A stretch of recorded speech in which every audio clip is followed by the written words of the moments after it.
ওকে, এটা আমরা দেখেছিলাম লাস্ট ক্লাসে, শুরু করেছিলাম চ্যাপ্টার 3। ওকে, তো এখানে এটা স্লাইড কিন্তু দিয়ে দেওয়া হয়েছে, হ্যাঁ, গুগল ক্লাসরুমে রেকর্ডিংটাও দেওয়া হয়েছে লাস্ট ক্লাসে। তো এখানে আমরা যেটা দিয়ে শুরু করেছিলাম, ডিমান্ড বলতে কি বুঝি আমরা, এবং ডিমান্ডের ডেফিনেশন, দুইটা সেন্স। আমার কথা ক্লিয়ারলি শুনতে পাচ্ছেন সবাই? হ্যাঁ, স্যার জি মনে হচ্ছে স্যার। সাউন্ড জি একটু আস্তে আস্তে জি স্যার, আসছে। শুনতে পাচ্ছি। ওকে। সাউন্ড আসতে আসতে আসলে বাকি সবার ক্ষেত্রে কি আসতে যাচ্ছে নাকি সাউন্ড? না স্যার, ঠিক আছে। ঠিক আছে, আচ্ছা। তো এই ক্ষেত্রে আমরা ডেফিনেশনটা দুইটা সেন্সে দেখেছিলাম, জেনারেল সেন্স আর হচ্ছে ইকোনমিক সেন্স। ইকোনমিক সেন্সের ক্ষেত্রে আমাদের তিনটা কন্ডিশন ফুলফিল করতে হয় ডিমান্ড হওয়ার জন্য। হুম, হুম। তো এই ক্ষেত্রে তারপরে আমরা দেখেছিলাম হচ্ছে ডিমান্ড কি পরিমাণে আমরা করবো কোন একটা স্পেসিফিক প্রোডাক্ট, ফ্যাক্টর গুলো কি। ওকে, আমরা দুইটা ফ্যাক্টরের কথা আলোচনা করেছিলাম, একটা হচ্ছে প্রাইস অফ স্পেসিফিক কমোডিটি, একটা হচ্ছে প্রাইস অফ রিলেটেড গুডস। ওকে, আমি একটা করে এক্সাম্পল দিব, তাহলে বুঝতে আর একটু সুবিধা হবে। যেমন প্রাইস অফ স্পেসিফিক কমোডিটির ক্ষেত্রে আমরা যদি এভাবে চিন্তা করি, আমি যদি একটা আবার রিভিউ করি, সেক্ষেত্রে কোন একটা প্রোডাক্টের প্রাইস ওই প্রোডাক্টের ডিমান্ড কি পরিমাণে হবে এটাকে এফেক্ট করে। যেমন আমি যদি বলি চকলেটের price, okay, price of chocolate, কোন একটা স্পেসিফিক ব্র্যান্ডের চকলেট, ওকে, তাহলে এই চকলেটের প্রাইসটা কিন্তু ওই চকলেট কি পরিমাণে কিনা হবে এটাকে এফেক্ট করছে। যদি প্রাইস বেড়ে যায়, ওকে, যদি প্রাইস বেড়ে যায় তাহলে চকলেটের ডিমান্ড কিন্তু ফল করবে, ওই ওই স্পেসিফিক চকলেটটা, ওকে, স্পেসিফিক ব্র্যান্ডের চকলেট হইতে পারে, সেটা কিটক্যাট হতে পারে, সাফারি হতে পারে, ধরেন আর কি আছে, উম আর কি ব্র্যান্ডের চকলেট আছে খান আপনারা? কিটক্যাট। আর আর কি আছে? আর হচ্ছে ধরেন কিটক্যাট, সাফারি, আর কি কি আছে ব্র্যান্ডের চকলেট? ডেইরি মিল্ক আছে, হ্যাঁ।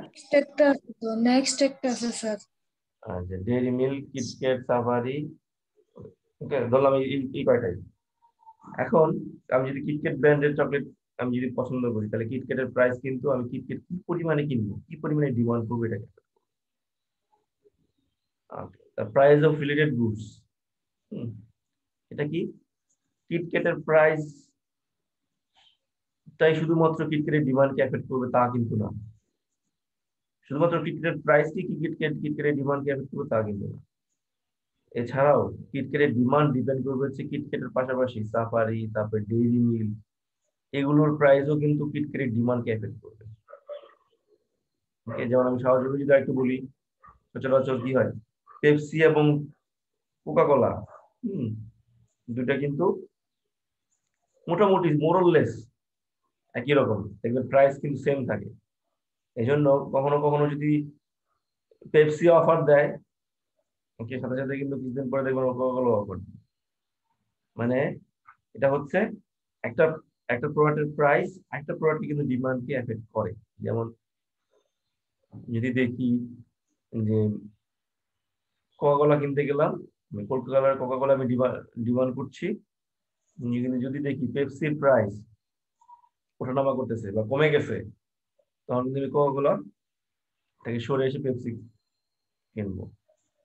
ওকে, তার মানে একটা প্রোডাক্টের প্রাইস আরেকটা প্রোডাক্টের ডিমান্ডকে এফেক্ট করছে। যেমন সার্ফ এক্সেল, ওকে, সার্ফ এক্সেলের প্রাইস যদি চেঞ্জ হয়ে যায়, ওকে, তাহলে অন্যান্য যে ব্র্যান্ডের যে ওয়াশিং পাউডার গুলো আছে ওগুলোর কিন্তু ডিমান্ড চেঞ্জ হয়ে যাবে। ওকে, সার্ফ এক্সেলের প্রাইস কমে যায়, তাহলে আমি এরিয়েল ইউজ করতাম, ওকে, তাহলে আমি এরিয়েল ইউজ বাদ দিয়ে আমি কিন্তু সার্ফ এক্সেল ইউজ করা শুরু করে দেবো। মানে এরিয়েলের ডিমান্ড ডিপেন্ড করতেছে সার্ফ এক্সেলের প্রাইসের উপরে। যে প্রোডাক্টের প্রাইস ওই প্রোডাক্টের ডিমান্ড না কিন্তু, হ্যাঁ, আশা করি বুঝতে পেরেছেন। তো এটা হচ্ছে সাবস্টিটিউট গুডস এর ক্ষেত্রে, আমি আমি দুই নম্বরের কথা বলতেছি, প্রাইস অফ রিলেটেড গুডস।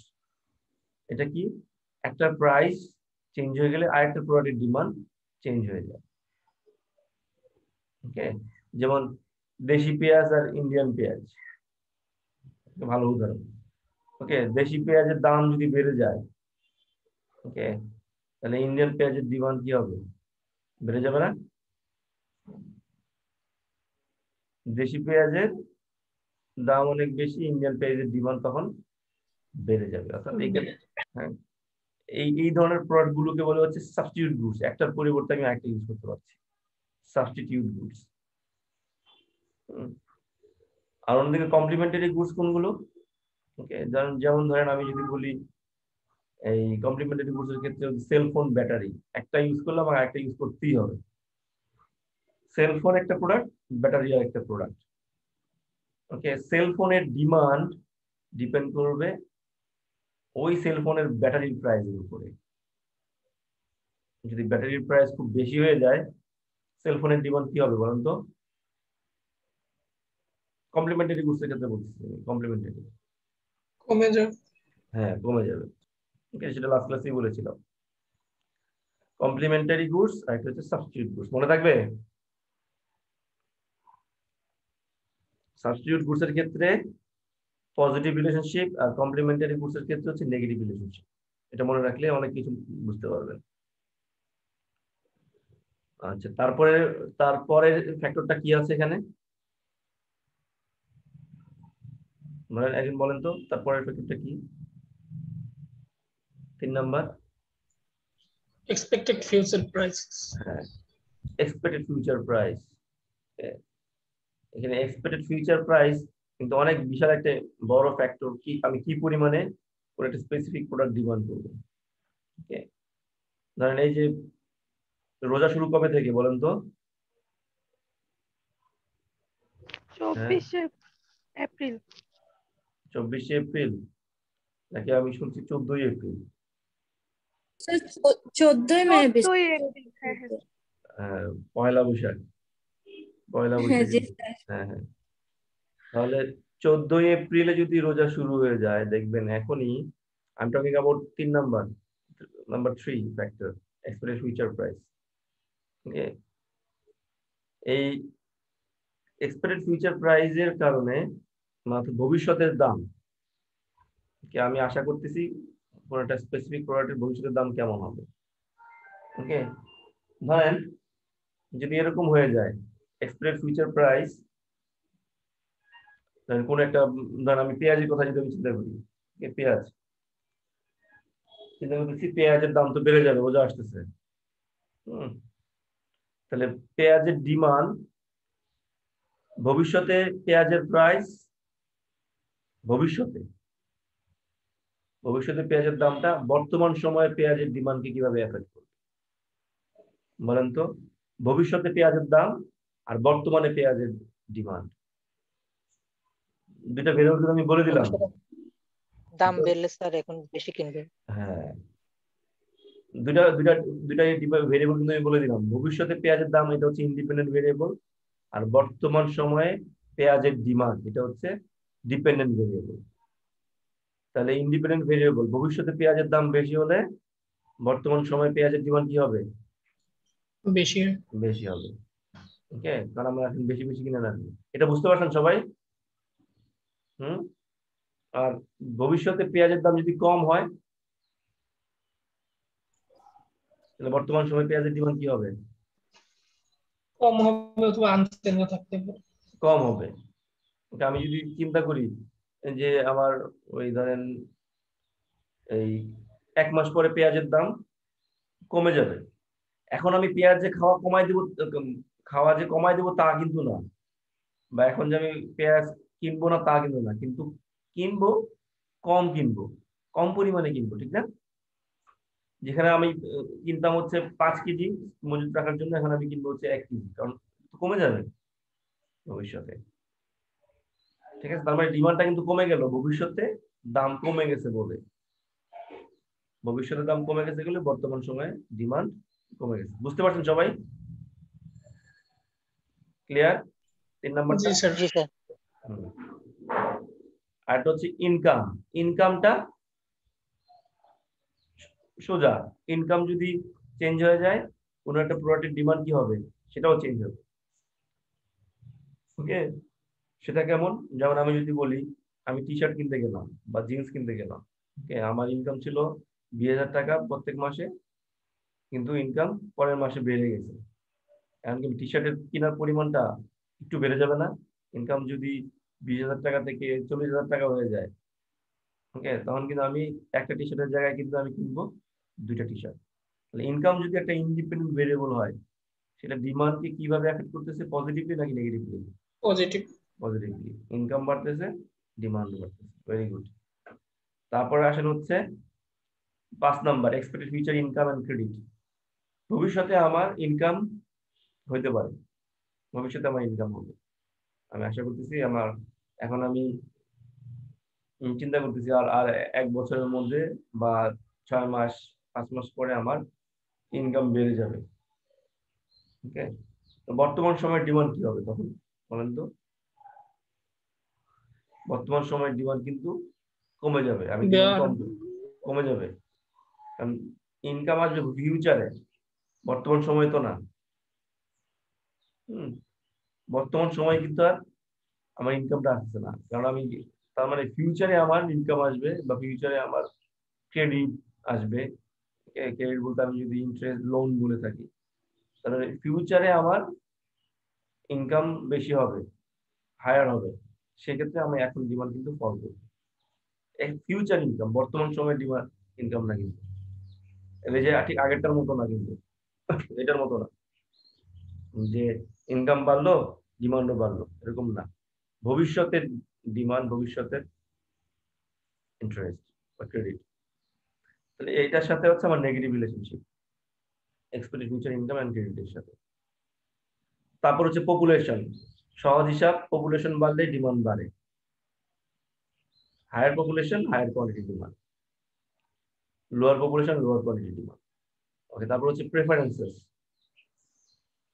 এটা কি? যদি প্রেফারেন্স বাড়তে থাকে, ওকে, যদি প্রেফারেন্সেস বাড়তে থাকে, সেই ক্ষেত্রে আলটিমেটলি আমার ডিমান্ডও কিন্তু বাড়বে। এরকম হয় না যে কোনো একটা প্রোডাক্ট ইউজ করতে করতে করতে করতে এটা ভালো লাগা বেড়ে যায়? হুম, হয় কি না? কোনো একটা স্পেসিফিক ব্র্যান্ডের প্রতি আমার ভালো লাগা যদি থাকে, এটা যদি বাড়তে থাকে, এটা কি বলে হচ্ছে প্রেফারেন্স বেড়ে যাচ্ছে ওই প্রোডাক্টের প্রতি। হুম,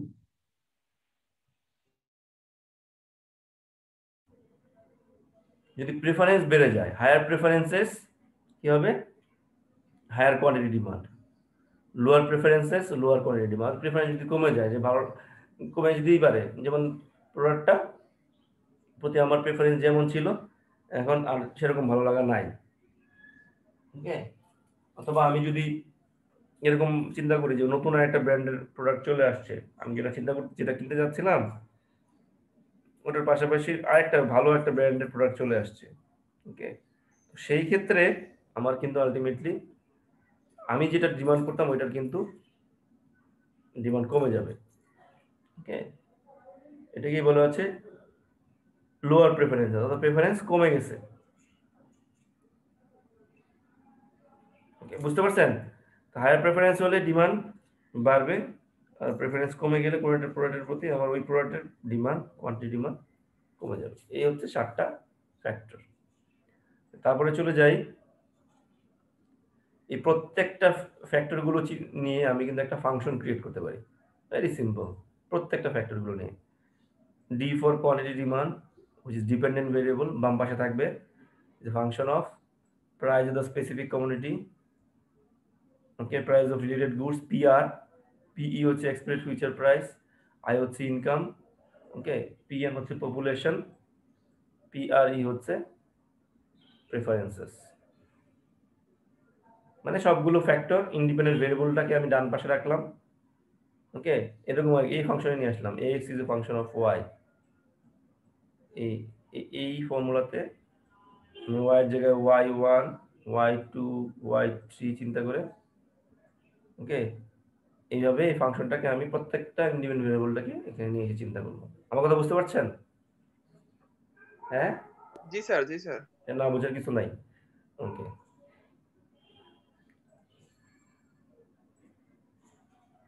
তারপরে আসেন হচ্ছে ল অফ ডিমান্ড কাকে বলে। আমি বলেছিলাম ডিমান্ড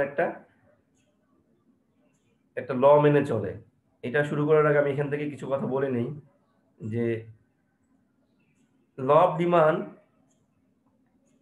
শুধুমাত্র ফোকাস করবে হচ্ছে price of the specific commodity সাথে কোয়ান্টিটি ডিমান্ডের রিলেশনশিপটা কেমন, আর অন্যান্য যে ফ্যাক্টরগুলো আছে এগুলোকে ধরে নেবে হচ্ছে রিমেন সেম। রিমেন সেম কথাটার সাথে কোন টপিকটার মিল আছে বলেন তো? ceteris paribus, good, ceteris paribus।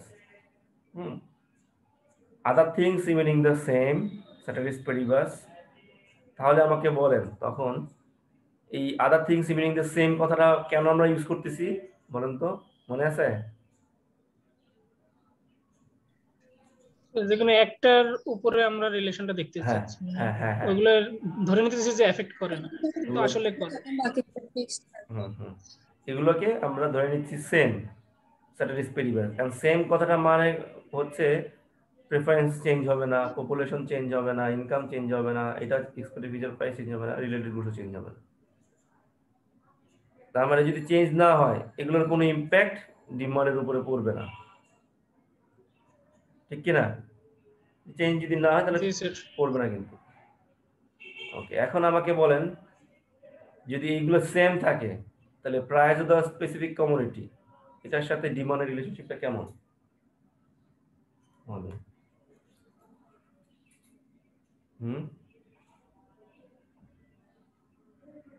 বলেন। এটা তো সহজ, এটা কিন্তু পেঁচানো কিছু না। কি বলছেন? যদি প্রাইস ছাড়া, ওকে, প্রোডাক্টের প্রাইস ছাড়া অন্যান্য ফ্যাক্টর যেটা ডিমান্ডকে এফেক্ট করতেছে ওই প্রোডাক্টের ডিমান্ডকে, তাহলে আমার প্রাইসের সাথে কোয়ান্টিটি ডিমান্ডের সম্পর্কটা কেমন হবে? পজিটিভ না নেগেটিভ নাকি no relation? Positive maybe sir. কিভাবে? স্যার প্রাইস বাড়লে ডিমান্ড বাড়বে? নেগেটিভ হবে স্যার, প্রাইস বাড়লে ডিমান্ড কমবে। স্যার প্রাইস বাড়লে তো ডিমান্ড কমে স্যার আর কি। সেটাই তো জানতে চাইছি আমি, যে প্রাইস শুধুমাত্র চেঞ্জ হবে আর বাকি ফ্যাক্টরগুলো হচ্ছে কনস্ট্যান্ট থাকবে, রিমেন সেম থাকবে। এটা তো নেগেটিভ রিলেশনশিপ। ওকে, এটা হচ্ছে নেগেটিভ রিলেশনশিপ বলতেছে। স্যার এই যে অন্যান্য জিনিসগুলো সেম রেখে প্রাইসের সাথে কোয়ান্টিটি ডিমান্ডের যে রিলেশনশিপটা আমরা বলতেছি সেটা কি হবে? Higher price lower quantity demand হবে না? Lower price higher quantity demand হবে না? If other things remaining the same, সেটার নামই হচ্ছে ল অফ ডিমান্ড। এই দেখেন দেখা আছে, other things remaining the same, ceteris paribus, the higher the price of a good, the smaller is the quantity demanded, and the lower the price of a good, the greater is the quantity demanded. Clear? এটার নামই হচ্ছে law of demand. জি sir okay. তারপরে যাচ্ছি এই law of ডিমান্ডটাকে আমরা কিভাবে চিন্তা করতে পারি? এখানে সিম্বল দিয়ে দেওয়া আছে যে প্রাইস বাড়লে কোয়ান্টিটি ডিমান্ড, পি হচ্ছে প্রাইস, কিউডি হচ্ছে কোয়ান্টিটি ডিমান্ড, কমে যাচ্ছে স্যার। কোয়ান্টিটি ডিমান্ড কমবে, প্রাইস কমলে কোয়ান্টিটি ডিমান্ড বাড়বে based on ceteris paribus, other things remaining the same। তারপরে আছে হচ্ছে এই ল অফ ডিমান্ডের কারণে আমরা যে জিনিসটা দেখতে পাচ্ছি, ওকে, এখন কোশ্চেন করতেই পারেন আপনারা যে শুধুমাত্র যদি আমি ল অফ ডিমান্ডটাকে ফোকাস করি তার মানে কি? প্রাইস বাড়লে ডিমান্ড কমতেছে, প্রাইস কমলে ডিমান্ড বাড়তেছে, এটাই তো? এটাই তো ল অফ ডিমান্ড নাকি? জি স্যার। অন্যান্য ফ্যাক্টর গুলো কিন্তু আমি আনতে পারছি না। এখন স্যার একটা কোশ্চেন ছিল। হ্যাঁ বলেন। স্যার কিছু কিছু ক্ষেত্রে দেখা যায় যে প্রাইসটা বাড়লেও ডিমান্ডটা সেম থাকে অথবা আগের চেয়েও বেড়ে যায়, যেমন আমরা যদি অ্যাপেলের কথা চিন্তা করি, তাদের প্রোডাক্টের প্রাইস বেশি কিন্তু তারপরে ডিমান্ডটাও তাদের বেশি, সেই ক্ষেত্রে এটা কিভাবে হবে? আসতেছি সেই জায়গায় আমি আসতেছি, সেটা পরে আসবে। সেটা ওই যে কিছু কিছু ব্যতিক্রম আছে, হ্যাঁ ব্যতিক্রমগুলো আমি বলবো, আসতেছি। Okay sir. আচ্ছা, এখন এখানে কথা হচ্ছে why does higher price reduce the quantity demand or why does a lower price increase the quantity demand? একই জিনিস, vice versa। ওকে, দুটারই অ্যান্সার হচ্ছে সেম হবে। এখন আমার কথা হচ্ছে দ্রব্যের দাম বেড়ে গেলে, প্রোডাক্টের প্রাইস বেড়ে গেলে ডিমান্ড কেন ফল করে? What is the reason behind that? বা দ্রব্যের দাম কমে গেলে কেন ডিমান্ড বেড়ে যায়? ওকে, এটা এটা যদি আমি আরেকটু মানে মানে ইন ডেপথে যদি যাওয়ার চেষ্টা করি, কারণটা যদি বোঝার চেষ্টা করি, কেন যে কিটক্যাটের দাম বেড়ে গেছে তাই বলে আমি ডেইরি মিল্ক খাওয়া শুরু করব কেন? ওকে, যদি বাটার দাম বেড়ে যায়, বাটার জুতার দাম যদি বেড়ে যায়, অনেক বেশি বেড়ে যায়, আমি কেন অ্যাপেক্সের জুতা কিনবো? তারপরে হচ্ছে যদি দেখেন যে ইগলোর দাম যদি বেড়ে যায়, ইগলোর আইসক্রিমের দাম, ওকে, আমি পোলার খাবো। ওকে, তারপরে দেখেন যদি এরকম হয়ে যায় যে ওই সার্ফ এক্সেলের দাম যদি বেড়ে যায়, আমরা বেশি বেশি হুইল ইউজ করা শুরু করে দিই। এটা কেন? ওকে, এটার কারণ হচ্ছে প্রথম দুইটা রিজন। একটা হচ্ছে সাবস্টিটিউশন ইফেক্ট। এখন আমাকে বলেন যে যতক্ষণ পর্যন্ত একটা প্রোডাক্টের সাবস্টিটিউশন আরেকটা থাকে, মনোযোগ দিয়ে শুনেন, একটা প্রোডাক্টের সাবস্টিটিউশন যতক্ষণ পর্যন্ত থাকে, অর্থাৎ একটার পরিবর্তে আমি আরেকটা পাচ্ছি, কোলগেটের জায়গায় আমি যতক্ষণ পর্যন্ত পেপসোডেন্ট পাচ্ছি বা মেডিপ্লাস পাচ্ছি, সাবস্টিটিউশন যখন মার্কেটে অ্যাভেলেবল থাকে, তখনই কিন্তু আমি বলতে পারবো ওকে প্রোডাক্টের প্রাইস বেড়ে গেলে প্রোডাক্টের ডিমান্ড, ওই প্রোডাক্টের ডিমান্ডটা কমে যাবে। যেমন একটা সময় ছিল, ওকে, এটা খুব বেশি আমরা রিসেন্ট, খুব বেশি দিন আগে না, 3-4 মাস আগে, ইন্ডিয়ান পেঁয়াজ কিন্তু বাংলাদেশে তখন ছিল না। মনে পড়ে সেই ঘটনা? জি স্যার, ওই যে ইন্ডিয়া রপ্তানি করা বন্ধ করে দিয়েছে বন্ধ আমাদের করে কাছে। দিয়েছে। তখন তার মানে কি দেশি পেঁয়াজের আর সাবস্টিটিউশন আছে? তখন ছিল না স্যার, যা দাম তাই দিয়ে কিনতে হবে। হ্যাঁ, তার মানে তখন কিন্তু ডিমান্ড কিন্তু কমে নাই, দেশি পেঁয়াজের কমছে?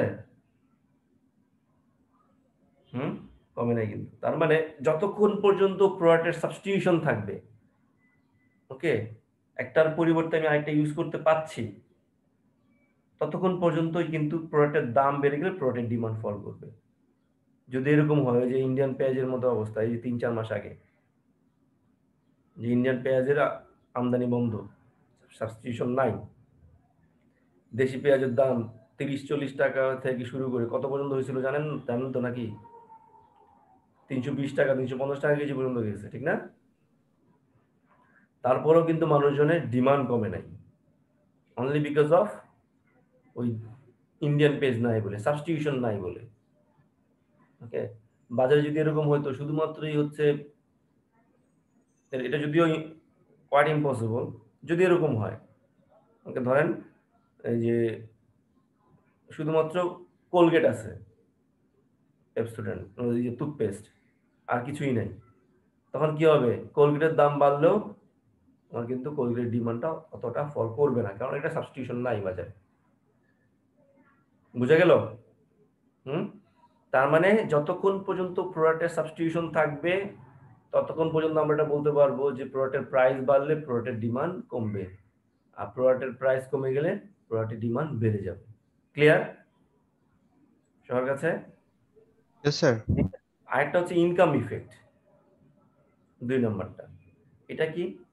এটার কারণে অনেক সময় আমরা দেখতে পারি যে প্রোডাক্টের প্রাইস বেড়ে গেলে ডিমান্ড কমে যায়, আর প্রোডাক্টের প্রাইস কমে গেলে ডিমান্ড বেড়ে যায়। যখনই প্রোডাক্টের প্রাইসটা বেড়ে গেল, ওকে, আমার ক্রয় ক্ষমতা কমে গেছে না, পারচেজিং পাওয়ার? চিন্তা করে দেখেন তো। জি আমি স্যার, আমি একই পরিমাণের জন্য বেশি টাকা খরচ হ্যাঁ, হচ্ছে। আমি ধরেন 20 টাকা রাখলাম আমি চকলেট খাবো বলে, যে 2 টাকা দামের চকলেট আছে না, নাম হচ্ছে কি সেন্টার ফ্রেশ, ওকে, সেন্টার ফ্রেশ, ওকে। তো সেন্টার ফ্রেশের দাম যদি 2 টাকা থেকে 4 টাকা হয়ে যায়, আমার বরাদ্দ কিন্তু হচ্ছে 20 টাকা। 20 টাকা দিয়ে আমি চকলেট কিনবো। 2 টাকা থেকে 2 টাকা যখন ছিল, তখন আমি কয়টা কিনতে পারতাম সেন্টার ফ্রেশ? 10টা 20 টাকায়।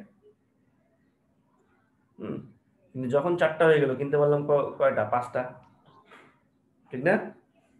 তার মানে এখানে আমার কিন্তু আলটিমেটলি ওই যে আমি 2 টাকা যখন দাম ছিল তখন 10টা কিনতে পারলাম, এখন 4 টাকা হয়ে গেছে, এখন কিনতে পারতেছি 5টা। যে 10টা এবং 5টা চকলেট, অর্থাৎ আমার ইনকাম ইউজ দিয়ে আমি কি পরিমাণে প্রোডাক্ট কিনতে পারছি ইনকামটাকে দিয়ে, ইনকাম দিয়ে, যে 20 টাকার ইনকাম দিয়ে, এটার নামই হচ্ছে রিয়েল ইনকাম। মনে রাখবেন জীবনে যে আমার টাকার ভ্যালু খুব বেশি ডিপেন্ড না, অর্থাৎ টাকার ভ্যালুটাও ইম্পর্টেন্ট না, টাকা দিয়ে আমি কি পরিমাণে জিনিস কিনতে পারছি সেটাই হচ্ছে ইম্পর্টেন্ট। আমার ইনকাম হোক 500 টাকা, নিচে পেঁয়াজের দাম যদি হয়ে যায় 1 টাকা কেজি, ওকে, সেটা বেশি ইম্পর্টেন্ট না, যে জিনিসপত্রের দাম কেমন, it's very important rather than আমার ইনকাম কি। ওকে, অর্থাৎ আমার ইনকামটা যাই থাকুক, জিনিসপত্রের দাম যদি রিজনেবল থাকে, তাহলে কিন্তু আমি বলতে পারবো যে যে আমার মানে আমার মানে স্ট্যান্ডার্ড অফ লিভিংটা কেমন। ওকে, ওইটা বেশি ইম্পর্টেন্ট।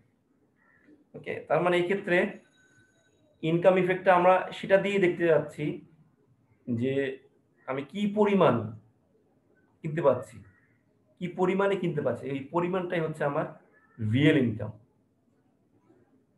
ওকে, তার মানে প্রোডাক্টের প্রাইস যদি বেড়ে যায়, আমার রিয়েল ইনকামটা কমে যাবে। ওই যে বললাম 2 টাকার চকলেট হয়ে গেছে 4 টাকা, তার মানে এখন আমি আগে 10টা কিনতে পারতেছি, এখন কিনতে পারতেছি, স্যার আগে কিনতে পারতাম 10টা, হ্যাঁ এখন কিনতে পারতেছি হচ্ছে 5টা। তার মানে রিয়েল ইনকাম আমার কমে গেছে। দ্রব্য কেনার পরিমাণটাই হচ্ছে আমার রিয়েল ইনকাম। ইনকাম বলতে আমরা সচরাচর মানিকে বুঝি, এক্ষেত্রে কিন্তু মানি বোঝানো হচ্ছে না। আমার ইনকাম ইউজ করে আমি কি পরিমাণে কিনতে পারছি, ওই পরিমাণটাই হচ্ছে আমার আলটিমেটলি রিয়েল ইনকাম। প্রাইস বেড়ে গেলে আমার রিয়েল ইনকাম ফল করে, এবং রিয়েল ইনকাম ফল করে যাওয়া মানে হচ্ছে আমার প্রোডাক্টের ডিমান্ড কমে যাওয়া।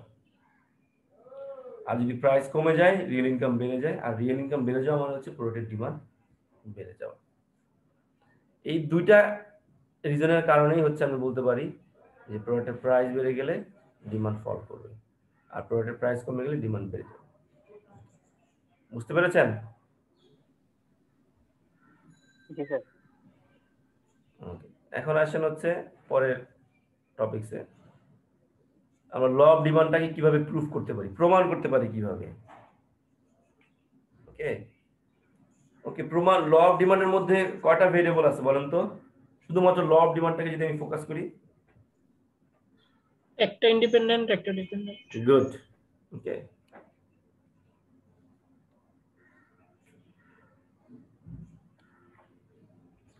তাহলে ল অফ ডিমান্ডের মধ্যে যদি একটা ডিপেন্ডেন্ট আর একটা ইন্ডিপেন্ডেন্ট ভেরিয়েবল হয়, আরেকজন বলেন, শোভন ছাড়া আরেকজন বলেন। ওকে, ডিপেন্ডেন্ট ভেরিয়েবল কোনটা আর ইন্ডিপেন্ডেন্ট ভেরিয়েবল কোনটা ল অফ ডিমান্ডের মধ্যে?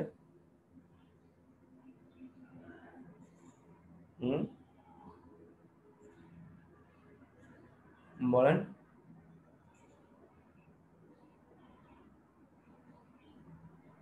Price dependent. প্রাইস ইন্ডিপেন্ডেন্ট আর ডিমান্ড হচ্ছে ডিপেন্ডেন্ট। হ্যাঁ হ্যাঁ, গুড। ওকে, ভেরি গুড। প্রাইস হচ্ছে ইন্ডিপেন্ডেন্ট, কোয়ান্টিটি ডিমান্ড হচ্ছে ডিপেন্ডেন্ট। ওকে, আচ্ছা, এই এই এই এই কথার পরিপ্রেক্ষিতে আমরা কিন্তু 3টা ওয়ে দিয়ে ল অফ ডিমান্ডটাকে শো করতে পারি, এক্সপ্রেস করতে পারি, দেখাই দিতে পারি বা প্রুফ করতে পারি। প্রথমটা হচ্ছে ডিমান্ড ফাংশন। ফাংশনের মধ্যে কি থাকে? যে কোনো ফাংশনের মধ্যে একটা ডিপেন্ডেন্ট ভেরিয়েবল থাকে, আর কি থাকে? এক বা একের অধিক ইন্ডিপেন্ডেন্ট ভেরিয়েবল থাকে, ঠিক কি না? জি sir, set of independent variable. Set of independent variable থাকে। তো এই ক্ষেত্রে আমরা যেহেতু ডিমান্ড ফাংশন দেখতে পাচ্ছি এবং ল অফ ডিমান্ডটাকেই দেখাচ্ছি, এই ক্ষেত্রে একটা ডিপেন্ডেন্ট ভেরিয়েবল থাকবে ফাংশনটার মধ্যে, আরেকটা কি থাকবে? আরেকটা থাকবে হচ্ছে ইন্ডিপেন্ডেন্ট ভেরিয়েবল, এবং সেই ইন্ডিপেন্ডেন্ট ভেরিয়েবলটা হচ্ছে প্রাইস। তো এই ফর্মে আমরা যদি লিখতে চাই, ওকে, ধরেন এখানে QD, quantity demand, which is dependent variable, which is y, y is a function of x, এই ফর্মে লিখতে যাচ্ছি। ওকে, আর এখানে প্রাইসটা হচ্ছে y is a function of, এই ফর্মে লিখলে আমি কি দেখতে পাচ্ছি? কিউডিটা হচ্ছে y is a function of x, টা হচ্ছে প্রাইস। এই জায়গায় যদি প্রাইস চিন্তা করি, QD is equal two A minus BP, এটা হচ্ছে একটা ফাংশন। ওকে, লিনিয়ার ফর্মে লিখলাম আর কি। হ্যাঁ, লিনিয়ার ফর্মে আমি ফাংশনটাকে লিখলাম। ওকে, y is equal to mc plus mc minus x, mc plus x, নাম শুনছেন তো না? লিনিয়ার ফাংশন, কথা বলেন না কেন? হ্যাঁ, এরকম নাম দেখেন নাই?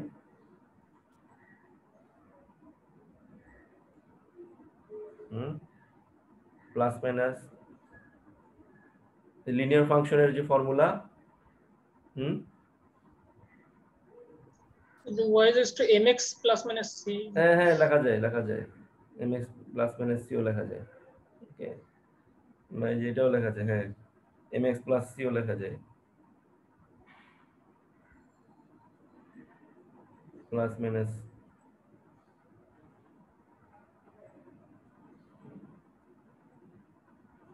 ওকে, তো এই ফাংশনের ফর্মুলাতেই কিন্তু আমি এটা এখানে কিন্তু এটা চিন্তা করলাম। QD is equal to a minus b p, a হচ্ছে ওই সি, ওকে, এমটা হচ্ছে বি, ওকে, এক্সটা হচ্ছে ইন্ডিপেন্ডেন্ট ভেরিয়েবল পি এখানে। Okay, where p is the price and QD is the quantity demanded, a and b are positive constant. A এবং beta কি positive constant, মানে ইয়া বলা হয় ওই যে কি বলে প্যারামিটার। ওকে, যেটা হচ্ছে ফিক্স থাকবে এ এন্ড বি, আর পিটা কি, পিটা হচ্ছে ইন্ডিপেন্ডেন্ট ভেরিয়েবল। এটার পরিপ্রেক্ষিতে এই ফাংশনটাকে ধরে আমি যদি এটাকে স্পেসিফিক করে দিই, ওকে, এ এর জায়গায় বসালাম 12 আর বি এর জায়গায় নিয়ে আসলাম 2, মানে এটাকে স্পেসিফিক করে দিলাম, একটা ফাংশন স্পেসিফিক করে দিলাম, quantity demand equals to 12 minus 2p। For example এখানে আপনি 2p না দিয়ে 4p 6p, ওকে, 1000p দিতে পারেন। 12 এর জায়গায় আপনি যে কোনো সংখ্যা বসাই দিতে পারেন। আমি একটা সংখ্যা আমি কল্পনা করলাম, ইমাজিনেশন করলাম আমি এখানে। Okay, QD is equal to 12 minus 2p। এখন বেশি কিছু না, আমি যে ফাংশনটা ফর্ম করলাম এইটা থেকে খালি চোখে কি বুঝতে পারছেন এখানে? প্রাইজের সাথে কোয়ান্টিটি ডিমান্ডের সম্পর্কটা কেমন, পজিটিভ না নেগেটিভ পি এর সাথে? তো আস্তে আস্তে নেগেটিভ হবে, 12 থেকে তো মাইনাস। মানে আমার পি এর ভ্যালু যদি বাড়তে থাকে কিউডির ভ্যালু কি হবে? এটার ভ্যালু কমতে থাকবে। কমতে থাকবে। আর পি এর ভ্যালু যদি কমতে থাকে আর কিউডির ভ্যালু কি হবে? বাড়তে থাকবে।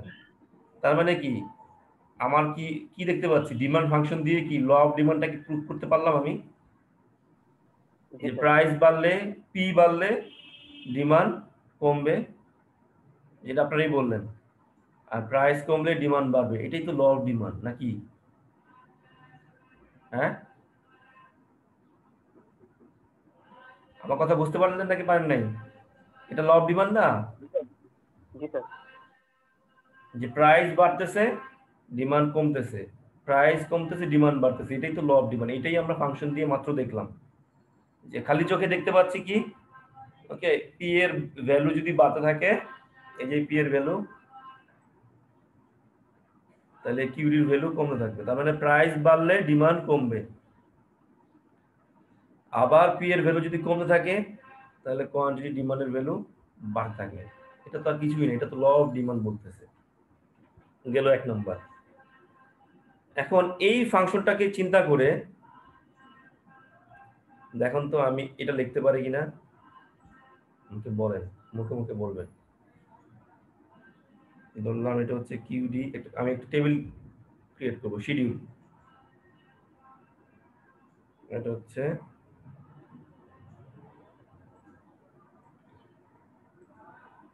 এই পাশে দিয়ে আগে,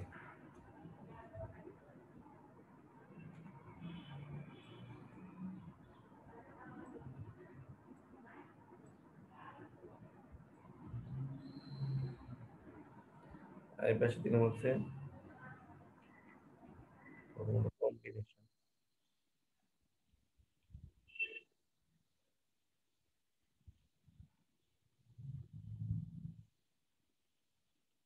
হচ্ছে প্রাইস। ওকে, কম্বিনেশন এ বলতেছে কি মানে পি আর প্রাইসের আর কোয়ান্টিটি ডিমান্ডের রিলেশনশিপ। পি যদি আমি ফাংশনটা ধরে চিন্তা করবো, হ্যাঁ, QD is equal to 12 minus 2, price যদি 0 হয় কিউডি কত হবে বলেন, আপনারা বলেন, দ্রুত বলেন। 12 স্যার 12। Very good. তারপরে কম্বিনেশন বি,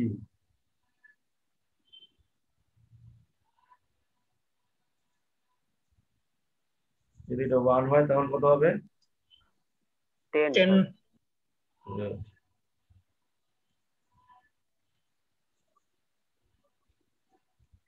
যদি সি হয়, সি তে কি বলতেছে 2 হলে এটা কি হবে?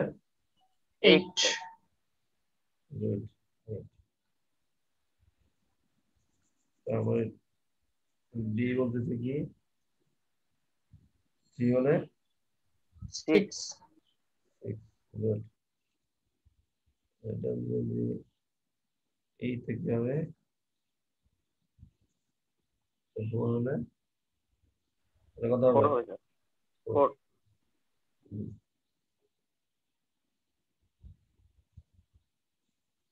ওকে, 4 হলে 4, হ্যাঁ। তারপরে আসেন হচ্ছে এফ হলে, এফ এ কি বলতেছে 5 হলে কত হবে? 5 হলে 2 না? 2 এবার আমাদের এটা যদি 6 হয়ে যায় 0 হয়ে যায়। No demand. এখন এই ফাংশন থেকে, ফাংশন এখন আমার কাছে নাই, আছে শুধু এই টেবিলটা, এই টেবিলটা জায়গায় আমি রিপ্লেস করে দেবো। এটার নাম হচ্ছে ডিমান্ড শিডিউল, এটার নাম হচ্ছে ডিমান্ড স্কেডিউল বলা হয়, এটাকে শিডিউলও বলে, একই জিনিস। এই ফাংশন নাই আমার কাছে। এই টেবিলটা থেকে কি বুঝতে পারতেছি বলেন তো, যে প্রাইস বাড়তেছে আস্তে আস্তে, কোয়ান্টিটি ডিমান্ড কমছে, ঠিক কিনা? বা উল্টা দিকে যদি যাই 6 5 4 3 2 1 0, ডিমান্ড কি হচ্ছে আস্তে আস্তে বাড়ছে, ঠিক না? জি জি স্যার। স্যার তারপরে এটাও কি বলতেছে, ল অফ ডিমান্ড বলতেছে না? হ্যাঁ, এটা কি ল অফ ডিমান্ড বলছে কিনা? জি স্যার বলছে স্যার। গুড। তারপরে এটাও ক্লিয়ার। এখন আসেন এই ফাংশনটা থেকে, এই শিডিউলটা থেকে আমি কি একটা কার্ভ ড্র করতে পারি না? Line, variables move in the opposite direction, মনে পড়ে? জি স্যার নেগেটিভ রিলেশন নেগেটিভ রিলেশনশিপের মধ্যে এটাকে আমি এভাবে করতে পারবো না? আমি এটা মুছে দিলাম। ওকে, ভ্যালুগুলো মনে রাখবেন, হ্যাঁ। ওকে, এখন ভ্যালুগুলো অবশ্যই এখানে আছে, আমি রাখলাম এখানে। এখন আমাকে বলেন এইখানে এই টেবিলটা, আমি মাত্র যে টেবিলটা চিন্তা করলাম, এটা দিয়ে আমি কি একটা গ্রাফ ড্র করতে পারি কিনা? লাইন, জি স্যার জি স্যার পাঠাতে। ধরেন এই যেরকম, এখানে ধরলাম প্রাইস, এখানে ধরলাম কোয়ান্টিটি ডিমান্ড। এখানে একটা কনফিউশন আছে যে স্যার প্রাইস তো ইন্ডিপেন্ডেন্ট ভেরিয়েবল, প্রাইস তো থাকবে হচ্ছে এক্স এক্সিস এ, ঠিক না? স্যার সেটাই তো কথা হ্যাঁ হ্যাঁ হ্যাঁ। আর ও এক্সিস থাকবে তো কোয়ান্টিটি ডিমান্ড। শুধুমাত্র কিছু এক্সেপশনাল কেসের ক্ষেত্রে, যেমন প্রাইস ডিমান্ড, ওকে, প্রাইস সাপ্লাই, ওকে, এই সমস্ত এক্সেপশনাল কেস, শুধুমাত্র এই দুইটা কেসেই আলটিমেটলি আমরা, এবং অনেক সময় দেখা যাচ্ছে ওই যে ওয়েজ রেট, শ্রমিকের মজুরি, দাম নির্ধারণ, দাম রিলেটেড জিনিসগুলো যেখানে আসবে সেখানে সবসময় ইন্ডিপেন্ডেন্ট ভেরিয়েবলটা আছে, কিন্তু প্রাইসটা সবসময় ভার্টিক্যাল এক্সিসে রাখতে হবে, মনে থাকবে? ওকে, দাম যদি কোথাও থাকে, প্রাইস, প্রোডাক্টের প্রাইস, লেবারের প্রাইস, ফ্যাক্টরের প্রাইস, এই সমস্ত ক্ষেত্রে প্রাইসটা সবসময় ভার্টিক্যাল এক্সিসে থাকে। এখন আসেন, এটা দিয়ে কার্ভ ড্র করা যাবে না? এটা লাইন,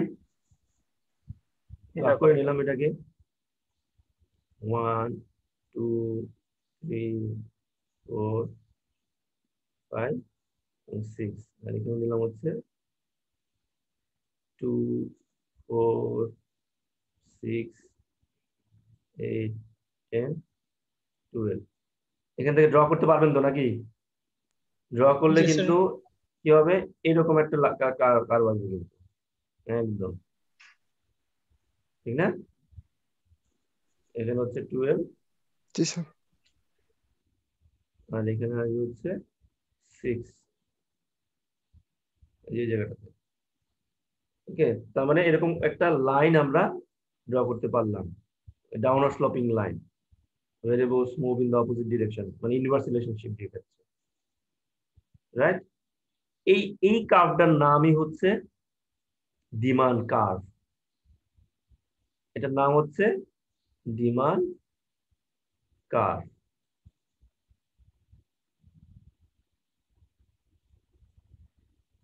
মনে থাকবে? তো এই কার্ভটা থেকে কি বুঝতে পারতেছি, যে প্রাইজের সাথে ডিমান্ডের সম্পর্কটা কি, ইনভার্স না? জি স্যার। জি স্যার। এটা হচ্ছে 3 নাম্বার রো, এটা হচ্ছে 3 নাম্বার রো। আমরা দেখি এটা পরের স্লাইডটাতেই আছে, ডিমান্ড কার্ভ। এটা হচ্ছে নাম্বার 3 ওয়েস, 3 নাম্বার ওয়ে, যেখান থেকে আমরা বুঝতে পারছি যে প্রাইজের সাথে ডিমান্ডের একটা নেগেটিভ সম্পর্ক আছে। ক্লিয়ার?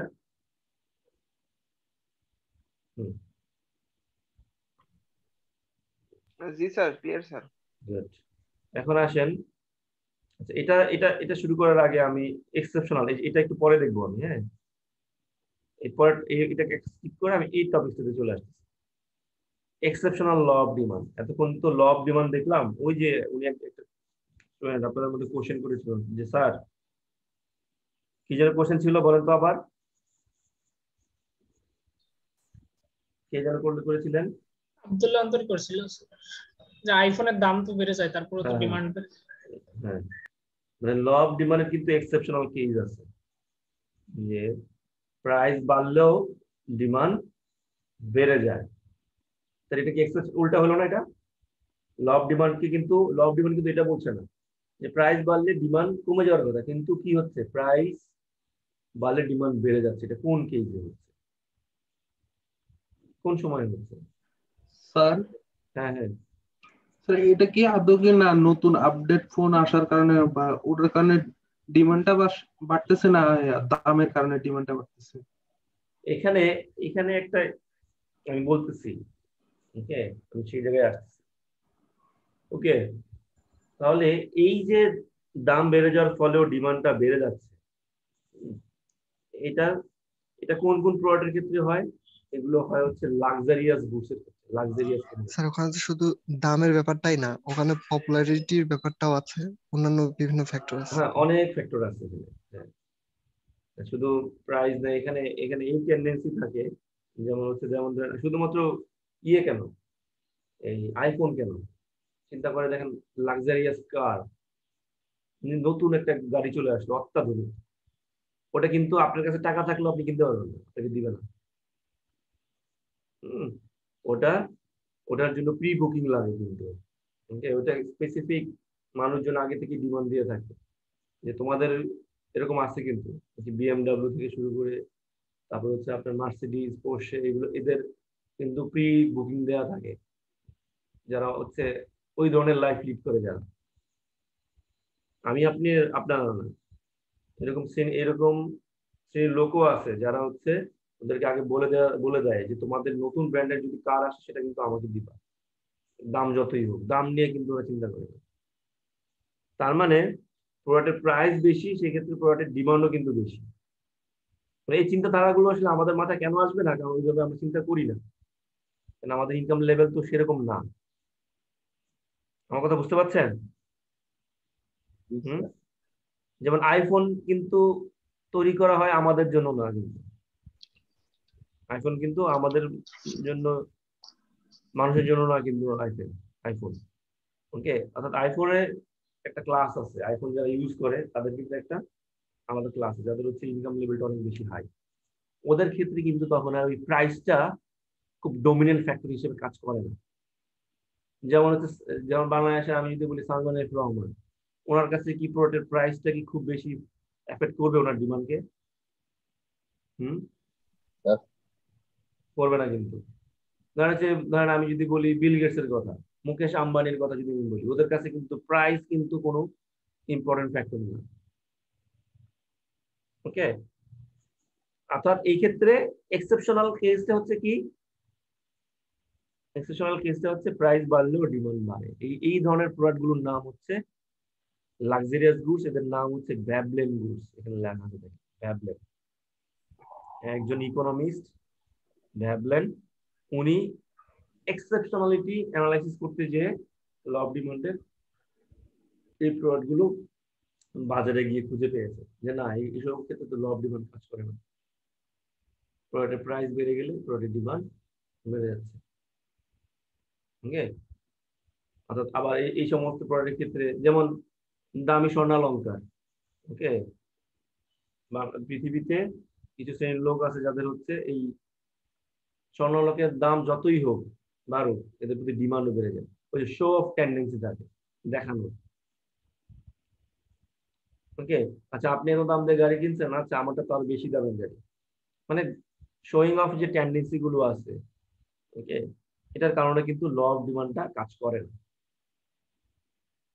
ওকে, এই ধরনের প্রোডাক্ট গুলোর নাম হচ্ছে Veblen goods, luxurious car, luxurious ornaments, okay, right, iPhone, এগুলোর ক্ষেত্রে ল অফ ডিমান্ডটা কাজ করবে। স্যার অনেক ক্ষেত্রে তো স্যার দাম কমে গেলেও সেটার উপরে ডিমান্ড বাড়ে না। আসতেছে, সে জায়গায় আসতেছে। ওকে, ওকে, আরেকটা জিনিসের ক্ষেত্রে হইতে পারে যে এই ছাড়াও যদি নিত্য প্রয়োজনীয় যে জিনিসগুলো আছে, খুব এসেনশিয়াল যেগুলো, ওকে, ওগুলোর ক্ষেত্রে কিন্তু ডিমান্ড খুব বেশি চেঞ্জ হয় না। ধরেন চালের দাম আজকে হচ্ছে 60 টাকা কেজি, কালকে যদি 62 টাকা কেজি হয়ে যায়, আমি কি খাওয়া কমাই দিব? চাল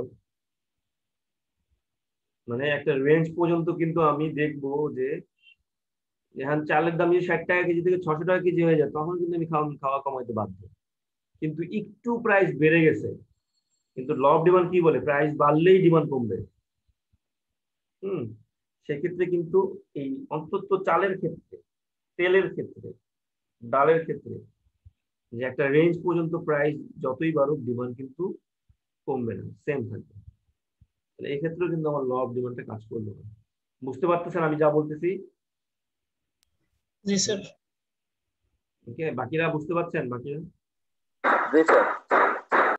তার মানে আমার এই ক্ষেত্রে প্রাইস চেঞ্জ হলো, আমার ডিমান্ডটা ওইভাবে চেঞ্জ হচ্ছে না।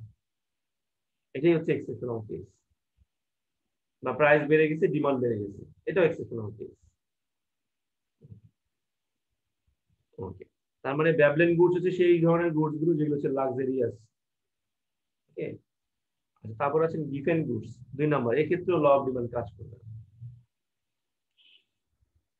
ঠিক তার উল্টাটা, প্রাইস বেড়ে গেছে, ডিমান্ড বেড়ে গেছে। আর গিভেন গুডস হচ্ছে প্রাইস কমে গেছে, ডিমান্ড কমে গেছে। তার মানে প্রাইস কমে গেলে ডিমান্ড বেড়ে যাওয়ার কথা না? হ্যাঁ, প্রাইস কমে গেলে ডিমান্ড বেড়ে যাওয়ার কথা কি না, according to law of demand. কিন্তু গিভেন গুডস বলতেছে, গিভেন গুডস হচ্ছে এরকম ধরনের গুডস, ওকে, যে ক্ষেত্রে প্রাইস কমে গেলে ডিমান্ডও কমে যায়। সেগুলো কোনগুলো বলেন তো? প্রাইস কমে গেলে স্যার ডিমান্ডও কমে গেছে। ডিমান্ডও কমে গেছে স্যার, এটা হ্যাঁ হ্যাঁ, যেমন স্যার মোবাইলের ক্ষেত্রে স্যার যেগুলো যে কম দামি মোবাইল, ওইগুলো তো স্যার যত প্রাইস কম তত ডিমান্ডও কম এখন বর্তমানে। না না না, ওইভাবে বললে হবে না। সিজনাল। হ্যাঁ হ্যাঁ হ্যাঁ, স্যার আমরা বিভিন্ন সিজনে ইউজ করি, যেমন শীতকালে আমরা স্যার লোশন ইউজ করি স্যার, এটা যদি গরমকালে দামও কমে তখন তো আমরা এটা কিনবো না। হ্যাঁ হ্যাঁ, এটা হইতে পারে, এটা ভালো এক্সাম্পল। এটা হবে। ওকে, অফ সিজনে কিছু কিছু জিনিস, হ্যাঁ, কিন্তু আবার অফ সিজনের কথা কিন্তু এটা কিন্তু এটাও কিন্তু ইউজ করা যাবে না। যেমন হচ্ছে এই অফ সিজনে, যেমন আপনি ওই এর কথা বললেন, লোশনের কথা বললেন, অফ সিজনে যদি আমি বলি ফ্রুটস এর কথা, ফল, হ্যাঁ, তখন তখন কিন্তু আর এই সেন্সটা কাজ করবে না। এখন আমের দাম কিন্তু অনেক বেশি, ডিমান্ডও কিন্তু অনেক বেশি, ঠিক না? আমের দাম যদি ধরেন হচ্ছে একটু কমে যায়, এখন কিন্তু ডিমান্ড বেড়ে যাবে। এখন যে বাজারে যে আমগুলো পাওয়া যাচ্ছে, ঠিক আছে, তার মানে কি চাহিদা আছে বলেই দাম বেশি নাকি? জি স্যার। এখন ওগুলা তার সেক্ষেত্রে কিন্তু আমি এটা বলতে পারছি না যে আমের তো সিজন না, এখন অফ সিজনে এসে আমের দাম বেশি, তারপরে ডিমান্ডও কিন্তু বেশি। আচ্ছা, তার মানে আমি তাহলে গিফেন গুডসের ক্ষেত্রে চলে আসি, যে উনি বলেন লোশনের এক্সাম্পল ঠিক আছে, আরো কিছু ভালো এক্সাম্পল আছে আমরা প্রতিনিয়ত আপনি যেটা যে দেখতে পারি। চালের এক্সাম্পল দিলেন ওইটাও তো হতে পারে, আমরা তো চালের দাম কম হলেও আমরা বেশি করে মানে খাই না। হ্যাঁ, সেম থাকে, কনস্ট্যান্ট থাকে, নিত্য প্রয়োজন। যেমন হচ্ছে আরেকটা জিনিস আছে সবচেয়ে বেশি অ্যাপ্লিকেবল হয় হচ্ছে এটা, প্রাইস কোনো না কোনো ভাবে ডিমান্ডকে এফেক্ট করতেই পারে না, এরকম একটা প্রোডাক্ট আছে, ভেরি এক্সেপশনাল প্রোডাক্ট। প্রাইস যাই হোক না কেন ডিমান্ড আমার সেম থাকবে, সেটা হচ্ছে কি লবণ, ঠিক না? জি স্যার। লবণ যদি 40 টাকা কেজি থেকে 5 টাকা কেজি হয়ে যায়, আমি কি লবণ বেশি বেশি খাবো? হ্যাঁ, না স্যার। লবণ 40 টাকা কেজি থেকে যদি 60 টাকা 70 টাকা 80 টাকা হয়ে যায়, আমি কিন্তু যতটুকু লবণ খাওয়ার দরকার ততটুকুই খাবো, খাওয়া কিন্তু কমাই দেবো। খাবারের মধ্যে লবণ কমায় দেওয়া যায়?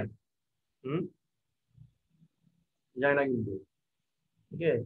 তার মানে বেশিও দেওয়া যাবে না। অর্থাৎ এটা হচ্ছে একমাত্র প্রোডাক্ট পৃথিবীতে যেটা প্রাইস খুব বেশি আপ ডাউনও করে না, আপ ডাউন করলেও ডিমান্ড খুব বেশি চেঞ্জই হয় না। ওকে, যে যার মাসে 1 প্যাকেট লবণ লাগে, 2 প্যাকেট লবণ লাগে, তাকে কিন্তু 2 প্যাকেট কিনতেই হবে। তারপরে হচ্ছে এরকম হইতে পারে হচ্ছে ওষুধের ক্ষেত্রে। ওকে, ধরেন হচ্ছে ডায়াবেটিস রোগী যাদের ইনসুলিন জি লাগে, স্যার, আমি বলতে যাচ্ছিলাম ওষুধের হ্যাঁ, কথা। তার মানে কি প্রাইস কমে গেছে বলে সে তো ইনসুলিন নেওয়া বেশি করবে না, করবে? যতটুকু দরকার প্রাইস বাড়ুক কমুক সে ততটুকুই নিবে, এখানে ডিমান্ড চেঞ্জ হয় না। আচ্ছা যাই হোক, আরো একটা এক্সাম্পল আছে গিফেন গুডসের, ঠিক আছে, ভেরি গুড এক্সাম্পল। সেটা হচ্ছে ধরেন সকালবেলা বাজার করতে গেলেন, হ্যাঁ, সকালবেলা বাজার করতে গেলেন, মাছ কিনতে গেলেন, এই মাছের দাম সকালে ধরেন হচ্ছে রুই মাছ কিনতে গেলেন, রুই মাছের কেজি সকালে হচ্ছে 350 টাকা কেজি, সেই রুই মাছ সন্ধ্যার সময় কেজি হয়ে যাবে হচ্ছে 150 টাকা। ডিমান্ড থাকে তখন, আলটিমেটলি ল অফ ডিমান্ড অনুযায়ী কি হওয়ার কথা, যে প্রাইস ডিমান্ড কমে বেড়ে গেলে যাওয়ার কথা। ডিমান্ড বেড়ে যাওয়ার কথা না? কিন্তু দেখবেন ওই যে লোকটা নিয়ে বসেই আছে, সে আর বিক্রি করতে পারছে না, কারণ কম হলে তো সাথে সাথে নিয়ে ফেলার কথা, বিক্রি হয়ে যাওয়ার কথা সাথে সাথে, কারণ হচ্ছে 350 টাকাটা নেমে আসছে 150 টাকায়। অথবা ধরেন হচ্ছে টমেটো, সকালে যে টমেটোটার দাম 20 টাকা কেজি, সন্ধ্যার সময় হয়ে যায় 10 টাকা কেজি, সাথে সাথে বিক্রি হয়ে যাওয়ার কথা,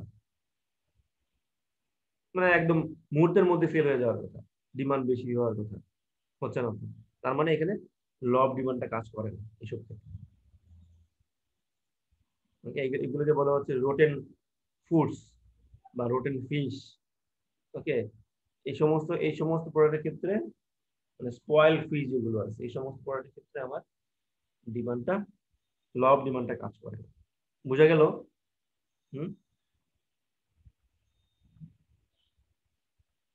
ক্লিয়ার সবার কাছে? জি স্যার। জি স্যার। Very good. এখন আসেন চেঞ্জ ইন কোয়ান্টিটি ডিমান্ড আর চেঞ্জ ইন ডিমান্ড বলতে আমরা কি বুঝি। ওকে, বই থেকে নেওয়া, বুঝতেই পারতেছেন, একদম কপি করে নিয়ে আসছি। ওকে, চেঞ্জ ইন ডিমান্ড আর চেঞ্জ ইন কোয়ান্টিটি ডিমান্ড। এখানে এতক্ষণ যে আমি কথাগুলো বলতেছিলাম, এতক্ষণ যে কথাগুলো বলতেছিলাম, এই কথাগুলোর মধ্যে কিন্তু একটা জিনিস ছিল যে প্রাইস শুধুমাত্র চেঞ্জ হচ্ছে, বাকি ফ্যাক্টর গুলো হচ্ছে আনচেঞ্জ থাকতেছে according to law of demand. মনোযোগ দিয়ে শুনবেন, এই নেক্সট 10 মিনিটস একটু কনসেন্ট্রেশন দেন, হ্যাঁ, ফুল কনসেন্ট্রেশন দেন। এতক্ষণ আমি যে কথাগুলো বলতেছিলাম যে শুধুমাত্র প্রাইস চেঞ্জ হচ্ছে আর বাকি ফ্যাক্টর গুলো আনচেঞ্জ থাকতেছে, কিন্তু ইন রিয়েলিটি কি হয়, সত্যিকার অর্থে কি সবগুলো ফ্যাক্টরি তো চেঞ্জ হয় না? প্রাইস চেঞ্জ হয়, ইনকাম চেঞ্জ হয়, এক্সপেক্টেড ফিউচার প্রাইস চেঞ্জ হইতেই পারে, অনেকগুলো তো ইন্ডিপেন্ডেন্ট ভেরিয়েবল, যে কোনো সময় চেঞ্জ হতে পারে। আমরা এটার মধ্যে দুইটা জিনিস খেয়াল করব, মনোযোগ দিয়ে শুনে। হ্যাঁ, এটার মধ্যে আমরা দুইটা জিনিস, দুইটা সেন্স এখানে কাছে লাগাবো। এটা কি? এটা হচ্ছে এক নাম্বার সেন্সটা হচ্ছে কি, price remain same when any of the other factors changes। এটা একটা সেন্স। আর ঠিক তার উল্টাটা হচ্ছে কি, উল্টাটা কি হবে? বলটার উল্টাটা price changes when all other remain same, ঠিক না? জি স্যার।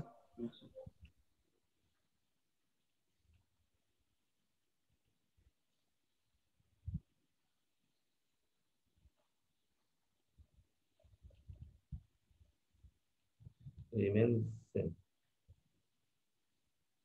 এই দুইটা সেন্স কাজে লাগিয়ে আমরা, মানে এই দুইটা অবস্থা আমরা দিয়েই বোঝার চেষ্টা করব movement along the demand curve and shift of the demand curve.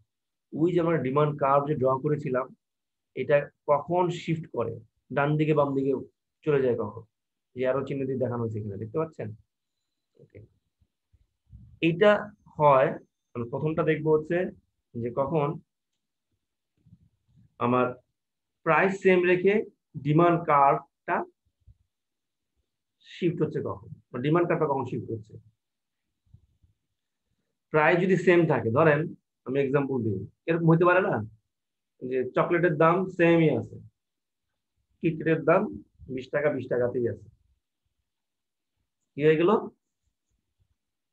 কিটক্যাটের দাম তো সেম থাকতেই পারে, 1 বছর 2 বছর ধরে সেম থাকতে পারে না, সেম আছে। এখন কিটক্যাটের প্রাইস সেম, কিন্তু কিটক্যাটের প্রতি ভালো লাগা, ডিমান্ড বেড়ে গেল, বেড়ে যেতে পারে না? বেড়ে গেল। বা কিটক্যাটের, বা আমার ইনকাম বেড়ে গেল, আমি খেতাম হচ্ছে মাসে 1 প্যাকেট চকলেট, এখন খাবো হচ্ছে 2 প্যাকেট চকলেট, যদি বেড়ে যায় ইনকাম, প্রাইস কিন্তু সেম। এরকম সিচুয়েশন হতে পারে না? জি sir. Price remain same when any of the other factors, ওই আদার ফ্যাক্টরস গুলোর মধ্যে কি কি আছে? এক্সপেক্টেড ফিউচার প্রাইস আছে, প্রাইস অফ রিলেটেড গুডস আছে, ইনকাম আছে, expected future income and credit আছে, ওকে, তারপরে আছে হচ্ছে প্রেফারেন্সেস আছে কি না? এগুলো যে কোনো একটা যদি চেঞ্জ হয়ে যায়, তখন কি ডিমান্ড চেঞ্জ হবে না? প্রাইস সেম রেখে? জি স্যার। অবশ্যই চেঞ্জ হবে। সেটার নামই হচ্ছে, সেটার নামকে বলা হয় হচ্ছে এই চেঞ্জ ইন ডিমান্ড। এই যে প্রথম যে লেখাটা, আমি ওখানে ক্লিক করলে আবার এই লেখাটা চলে যাবে, তো এই জন্য আমি ক্লিক করছি না। এই চেঞ্জ ইন ডিমান্ড লেখাটা দেখতে পাচ্ছেন? জি স্যার। এটার নাম হচ্ছে, এটা কখন হবে?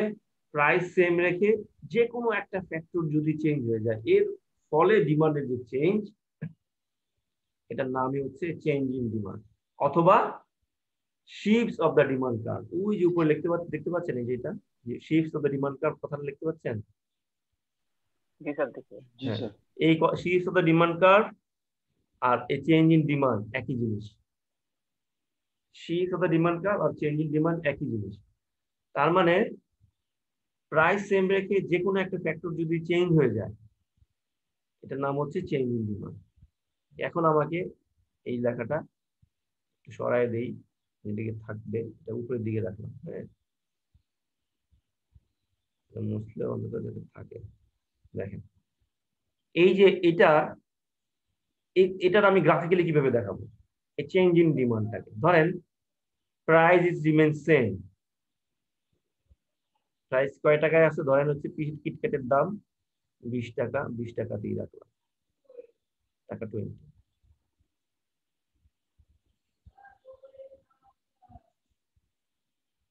যখন 20 টাকা ছিল, আমি যদি ব্লু লাইনটা চিন্তা করি, ধরেন আমি ডিমান্ড করতাম হচ্ছে, ফর এক্সাম্পল 20 টাকা যখন ছিল পার কিটক্যাটের দাম, তখন আমি ডিমান্ড করতাম হচ্ছে 10টা চকলেট, ওকে। এখন প্রাইস সেম হয়ে গেল, কি হয়ে গেল, কিটক্যাটের প্রতি প্রেফারেন্স বেড়ে গেছে, আমার ভালো লাগে বেড়ে গেছে। সেম প্রাইসে আমার ডিমান্ড কি হবে, বেড়ে যাবে না, যেহেতু প্রেফারেন্স বেড়ে গেছে। তখন আর ডিমান্ড কার্ভ এটা দিয়ে চিন্তা করলে হবে না, এই সেম ডিমান্ড কার্ভ দিয়ে তখন এই সিচুয়েশনটাকে আমি এক্সপ্লেন করতে পারবো না। ওই কনসেপ্টে চলে যান, গ্রাফিক্যাল রিলেশনশিপ অ্যামাং মোর দেন টু ভেরিয়েবলস। এখানে আগে যখন আমি ব্লু লাইনটা চিন্তা করেছিলাম তখন একটা ডিপেন্ডেন্ট ভেরিয়েবল একটা ইন্ডিপেন্ডেন্ট ভেরিয়েবল ছিল, ওই যে আইসক্রিম কনজাম্পশন এবং প্রাইস, টেম্পারেচার। হ্যাঁ হ্যাঁ হ্যাঁ, গ্রাফিক্যাল রিলেশনশিপ অ্যামাং মোর দেন টু ভেরিয়েবলস, অর্থাৎ দুইয়ের অধিক যখন ভেরিয়েবল চলে আসবে তখন কিন্তু আর আমি সিঙ্গেল লাইন দিয়ে ওটার এক্সপ্লেনেশনটা দিতে পারবো না। মনে পড়ে আমি কথাটা বলছিলাম যে এখানে প্রাইস সেম রেখে যখন আরেকটা ইন্ডিপেন্ডেন্ট ভেরিয়েবল মানে 2 নম্বর ইন্ডিপেন্ডেন্ট ভেরিয়েবল এখানে চলে আসছে, সেটা যখন চেঞ্জ হয়ে যাবে তখন কিন্তু আর আমি একটা লাইন দিয়ে সেটার এক্সপ্লেনেশন কখনোই দেখাতে পারবো না, আমাকে মাল্টিপল লাইনে যেতে হবে। ওকে, অর্থাৎ ওইখানে আমি বলেছিলাম সেম প্রাইসে টেম্পারেচার 70 ডিগ্রি থেকে যখন 90 ডিগ্রি ফারেনহাইটে চলে গেল তখন আইসক্রিম কনজাম্পশন বেড়ে গেছে। ঠিক একই অবস্থা এখানে আমি বলতে যাচ্ছি, প্রাইস সেম রেখে যখন প্রেফারেন্সটা বেড়ে গেছে তখন আর আমি ওই লাইন দিয়ে এটা এক্সপ্লেন করতে পারবো না। তার মানে এখন প্রেফারেন্স বেড়ে গেছে বলে আমাকে নতুন একটা লাইন চিন্তা করতে হবে। দেখা গেল হায়ার প্রেফারেন্সের কারণে কিটক্যাটের প্রতি ডিমান্ড হয়ে গেল হচ্ছে ধরেন এখানে 18টা কিটক্যাট, আগে করতাম 10টা, প্রেফারেন্স বেড়ে গেছে, প্রাইস সেম কিন্তু আমার প্রেফারেন্স বেড়ে যাওয়ার কারণে কিটক্যাটের প্রতি ডিমান্ড 10টা থেকে হয়ে গেছে 18টা। তখন আর সেম গ্রাফ দিয়ে আমি এটা দেখাতে পারবো না, কারণ কি ভেরিয়েবল দুইটা চলে আসছে, ইন্ডিপেন্ডেন্ট ভেরিয়েবল দুইটা চলে আসছে কিন্তু ডিপেন্ডেন্ট ভেরিয়েবল একটা। আবার ধরেন এরকমও তো হইতে পারে প্রেফারেন্স কমে গেছে, ভালো লাগতেছে না কিটক্যাট, এরকম হতে পারে না? জি স্যার। তখন কি হবে, আবার ডিমান্ড কার্ভটা বাম দিকে শিফট করবে। হয়ে গেল ধরেন এখানে আমি ধরতেছি 2টা কিটক্যাট, কমে গেছে প্রেফারেন্স, ভালো লাগতেছে। ওকে, তার মানে আমার সেম প্রাইসে সেম ইন্ডিপেন্ডেন্ট প্রাইস একটা ইন্ডিপেন্ডেন্ট ভেরিয়েবল, এই ইন্ডিপেন্ডেন্ট ভেরিয়েবলটাকে সেম রেখে অন্য আরেকটা অনেকগুলো ইন্ডিপেন্ডেন্ট ভেরিয়েবল গুলো থেকে অন্য একটা ইন্ডিপেন্ডেন্ট ভেরিয়েবলটা যদি চেঞ্জ হয়ে যায় তখন আর আমি একটা ডিমান্ড কার্ভ দিয়ে সেটার এক্সপ্লেনেশন দেখাতে পারবো না, আমাকে মাল্টিপল ডিমান্ড কার্ভ নিয়ে আসতে হবে। বুঝা গেল? এটার নামই হচ্ছে চেঞ্জ ইন ডিমান্ড, এটার নামই হচ্ছে চেঞ্জ ইন ডিমান্ড। এই যে এটার এক্সপ্লেনেশন এখন দিলাম আমি, price remains same when any of the other factors changes, যে কোনো একটা যদি চেঞ্জ হয়ে যায়, চেঞ্জ হতে পারে এক্সপেক্ট ফিউচার প্রাইস, চেঞ্জ হতে পারে ইনকাম, চেঞ্জ হতে পারে ধরেন হচ্ছে প্রাইস অফ রিলেটেড গুডস, যে কোনো একটা যদি চেঞ্জ হয়ে যায় তখন ডিমান্ড কার্ভটা ডান দিকে অথবা বাম দিকে শিফট করবে। বুঝা গেল? জি স্যার। আর একটা যেটা আছে price changes when all other factors remain same, এটা আর কিছুই না, এখানে একটা মাত্র ইন্ডিপেন্ডেন্ট ভেরিয়েবল বোঝাচ্ছে, সেটা হচ্ছে প্রাইস, ঠিক কিনা? আর অন্যান্য ফ্যাক্টর গুলো সেম থাকতেছে, এটাই তো বোঝাচ্ছে নাকি? হ্যাঁ, শুধুমাত্র প্রাইস চেঞ্জ হচ্ছে, বাকিগুলো সেম থাকতেছে। তার মানে কি এখানে মাত্র একটা ইন্ডিপেন্ডেন্ট ভেরিয়েবল আর একটা মাত্র ডিপেন্ডেন্ট ভেরিয়েবলটাকে আমি চিন্তা করব। হ্যাঁ হ্যাঁ, law of demand, very good, law of demand, very good. তাহলে ল অফ ডিমান্ড অনুযায়ী যদি আমি চিন্তা করতে যাই, সেখানে একটা ইন্ডিপেন্ডেন্ট ভেরিয়েবল একটা ডিপেন্ডেন্ট ভেরিয়েবল, এটাকে এক্সপ্লেন করতে হলে আমার তো আর মাল্টিপল ডিমান্ড কার্ভ দরকার নেই, দরকার আছে? আমাকে যে কোনো একটা দিয়ে নীলটা দিয়ে আমি সেটা এক্সপ্লেনটা দেখাইতে পারবো। এখানে প্রাইস আপ ডাউন করতেছে, প্রাইস চেঞ্জ হচ্ছে, ওকে, এর ফলে ডিমান্ড চেঞ্জ হয়ে যাচ্ছে, একটা লাইন দিয়ে কিন্তু আমি দেখাইতে পারতেছি, এই লাইনটা দিয়ে, নীল লাইনটা দিয়ে কিন্তু আমি সেটা মানে প্রাইস চেঞ্জ হচ্ছে এর ফলে ডিমান্ড কতটুকু চেঞ্জ হচ্ছে সেটা কিন্তু আমি একটা লাইন দিয়ে দেখাইতে পারতেছি, আর মাল্টিপল লাইন আনার দরকার নেই। এটার নামই হচ্ছে চেঞ্জ ইন কোয়ান্টিটি ডিমান্ড অথবা movement along the demand curve. এই যে আমি একটা ডিমান্ড কার্ভের উপরে কিন্তু মুভ করতেছি, আমি কি আরেকটা ডিমান্ডের কাছে গেছি, এটার কাছে গেছি, যাই নাই কিন্তু, প্রাইস চেঞ্জের ফলে, শুধুমাত্র প্রাইস চেঞ্জের ফলে ডিমান্ডের যে চেঞ্জ আর অন্যান্য ফ্যাক্টর গুলো আনচেঞ্জ থাকতেছে, এটার এক্সপ্লেনেশনটা আমি শুধুমাত্র একটা ডিমান্ড কার্ভ দিয়ে দেখাতে পারছি। এটার নামই হচ্ছে movement along the demand curve অথবা চেঞ্জ ইন কোয়ান্টিটি। বুঝা গেল?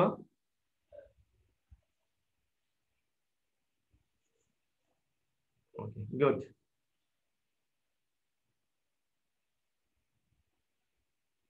এখন চলে যাব আমার এই আজকের দিনের লাস্ট টপিক, সেটা হচ্ছে সাপ্লাই। এটা শেষ দিয়েই আমি শেষ করবো আজকে।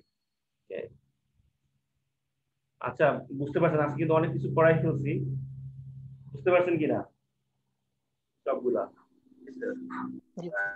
বুঝার জিনিস কিন্তু আমি জানি আপনারা মুখস্থ করেন না, হ্যাঁ জানি, তারপরে যদি দুই একজন থাকেন মুখস্থ করার চেষ্টা করবেন, হ্যাঁ বুঝবেন, বুঝলে জিনিসগুলো খুবই মানে আশেপাশে যে জিনিসগুলো ঘটতেছে আমাদের, হ্যাঁ যে জিনিসগুলো আসলে আমরা প্রতিনিয়ত করি, মানে আমাদের অ্যাটিটিউড, আমাদের চয়েস গুলো যেভাবে আমরা ক্রিয়েট করি, এগুলোই কিন্তু আপনারা পড়তেছেন আসলে। কঠিন কিছু না, দিলে রিলেট করবেন, একদম ইজি। আচ্ছা, লাস্ট টপিকটা হচ্ছে আজকে হচ্ছে দেখবো সাপ্লাই কাকে বলে। এতক্ষণ পর্যন্ত আমরা কি দেখলাম? ডিমান্ড। এখন চলে যাব সাপ্লাই। ডিমান্ড হচ্ছে করতেছে, যখন আমরা ডিমান্ড দেখছিলাম তখন কিন্তু আমরা একটা কনজিউমার কিভাবে রেসপন্স করতে পারে, কনজিউমারের রেসপন্সটাই আমরা শুধু দেখছিলাম, ঠিক কিনা ডিমান্ডের ক্ষেত্রে। আমি শেয়ার বন্ধ করছি ইচ্ছা করি, আমি আপনাদের কাছ থেকে শুনবো তো এই জন্য। এখন ডিমান্ড আমরা যে যখন চিন্তা করেছিলাম, সেই ডিমান্ড কিন্তু আমরা কনজিউমারের দৃষ্টিকোণ থেকে, অর্থাৎ কনজিউমার কি পরিমাণ কিটকেট ডিমান্ড করতেছে, তার কিটকেটের প্রতি ডিমান্ড কিভাবে কমে গেল, টি শার্টের ডিমান্ড কি হলো, কনজিউমারের রেসপন্সটাই আমরা চিন্তা করতেছি। আর অন্যদিকে সাপ্লাই যখন আমরা দেখবো, এখানে চলে যাবো হচ্ছে সম্পূর্ণভাবে সাপ্লায়ারের রেসপন্স, একটা প্রোডিউসার কিভাবে চিন্তা করছে। ওকে, এতক্ষণ পর্যন্ত কনজিউমারের সাইডটা চিন্তা করেছি যখন আমরা ডিমান্ড দেখছিলাম। এখন যেহেতু সাপ্লাই চলে আসছে, এখন সাপ্লায়ার কিভাবে রেসপন্স করতে সেটা আমরা দেখবো। ওকে, তাহলে সাপ্লাই কাকে বলে? ওকে, সাপ্লাই কাকে বলে? সাপ্লাই হওয়ার জন্য আমাকে তিনটা কন্ডিশন ফুলফিল করতে হবে। ডিমান্ডের ক্ষেত্রে যেমন তিনটা ছিল, সাপ্লাইয়ের ক্ষেত্রে আমরা এখানে তিনটা কন্ডিশন দেখব। When we think about it is supply, supply আমরা কখন বলতে পারি একটা জিনিসের, প্রোডাক্টের? ওকে, লেটস সি। এখন আমি নিয়েতে যাচ্ছি, স্লাইড শেয়ারটাতে যাচ্ছি, মানে কখন সাপ্লাই হবে। ইফ এ ফার্ম, দেখতে পাচ্ছেন স্লাইডটা? জি sir. If a farm or a producer or a supplier, ফার্মের জায়গায় আমি প্রোডিউসার চিন্তা করতে পারি, সাপ্লায়ার বা প্রোডিউসার চিন্তা করতে পারি, যে কোনো জিনিস চিন্তা করতে পারি। If a farm supplies a good or service, the farm, it means the farm has the resources and technology to produce it. অর্থাৎ যখনই একটা ফার্ম কোন একটা প্রোডাক্ট সাপ্লাই দিবে, ধরে নিতে হবে ওই প্রোডাক্টটা সাপ্লাইয়ের জন্য তার অ্যাভেলেবেল রিসোর্স আছে, র মেটেরিয়ালস আছে, এবং এটার জন্য তার টেকনোলজি আছে, তখনই আমি সেটাকে বলবো সাপ্লাই। ওকে, শুধুমাত্র এটা না, এছাড়া আরো দুইটা কন্ডিশন আছে, এবং সেটা সেল করে তাকে প্রফিট এনশিওর করতে হবে। ক্যান প্রফিট ফ্রম প্রডিউসিং ইট, এটা সে সেল করে সে প্রফিট পাচ্ছে। ওকে, সেক্ষেত্রে আমি এটাকে কি বলবো? সাপ্লাই হবে তখন সেটা। এরকম একটা জিনিস প্রডিউসার সাপ্লাই দিচ্ছে এবং সেই সাপ্লাই থেকে সে প্রফিট পাচ্ছে, তখন আমি সেটাকে সাপ্লাই বলবো। আর একটা কি আছে? ওই প্রোডাক্টটা প্রডিউস করার জন্য তার একটা টেকনোলজি আছে, তার নিজস্ব একটা প্ল্যান আছে, plan to produce it and sell it. এই তিনটা কন্ডিশন যখন ফুলফিল করবে, তখনই আমি সেটাকে বলবো ইটস সাপ্লাই। অর্থাৎ আপনাদের মধ্যে কেউ যদি ধরেন একটা বিজনেস দিতে চান, ওকে ধরেন টি শার্ট সেল করবেন মার্কেটে, তখন আমি এটা সাপ্লাই করবো। টি শার্টটার জন্য যা যা রিসোর্স দরকার সেই রিসোর্স আমার আছে, প্রোডাকশনের জন্য টেকনোলজি আছে, এবং এটা থেকে আমি প্রফিট পাচ্ছি, এবং এটা প্রোডাকশনের জন্য এবং সেলের জন্য আমাকে প্ল্যান আছে। এই তিনটা কন্ডিশন যখন আমি থাকবো তখন আমি বলতে পারবো যে আমি টি শার্টের সাপ্লাই দিচ্ছি মার্কেট। এর আগে কিন্তু হচ্ছে না। Supply indicates all the backgrounds, all the necessities to produce or to supply a product. যা যা দরকার সবকিছুই যদি আমার কাছে থাকে তাহলে আমি বলতে পারবো it is a supply. ওকে, আমরা এই সাপ্লাইটাকে আমরা নেক্সট ক্লাসে ইন ডিটেইলস, যেমন ডিমান্ডের ক্ষেত্রে যেই যেই জিনিসগুলো দেখেছিলাম, ফ্যাক্টরস এফেক্টিং কোয়ান্টিটি সাপ্লাই দেখবো। আমরা দেখেছিলাম factors affecting quantity demand, law of demand দেখেছি, ঠিক একইভাবে ল অফ সাপ্লাই দেখবো। তারপর হচ্ছে ল অফ ডিমান্ডকে কিভাবে প্রুফ করা যায়, এটা যেমন দেখেছিলাম। ল অফ সাপ্লাইটাকে কিভাবে প্রুফ করা যায় সেটা দেখবো। সাপ্লাই কার্ভ দেখবো, সাপ্লাই ফাংশন। ওকে, তারপরে দেখবো হচ্ছে exceptional law of supply, change in quantity supply, change in quantity, change in supply. অর্থাৎ ডিমান্ডের ক্ষেত্রে যে যে জিনিসগুলো আছে ঠিক এই যে জিনিসগুলো আমরা সাপ্লাইয়ের ক্ষেত্রে দেখবো।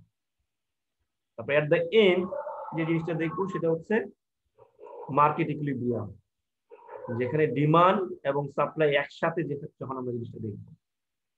ওকে, ডিমান্ড এবং সাপ্লাই একসাথে যখন দেখবো সেটা হচ্ছে মার্কেট ইকুইলিব্রিয়াম। এটা দিয়ে হচ্ছে চ্যাপ্টারটা শেষ হবে।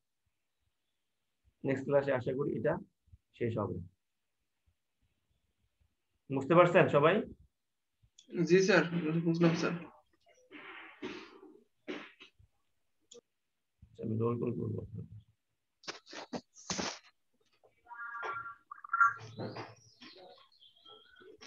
আপনাদের এক্সামের কি কোনো ডিসিশন হয়েছে?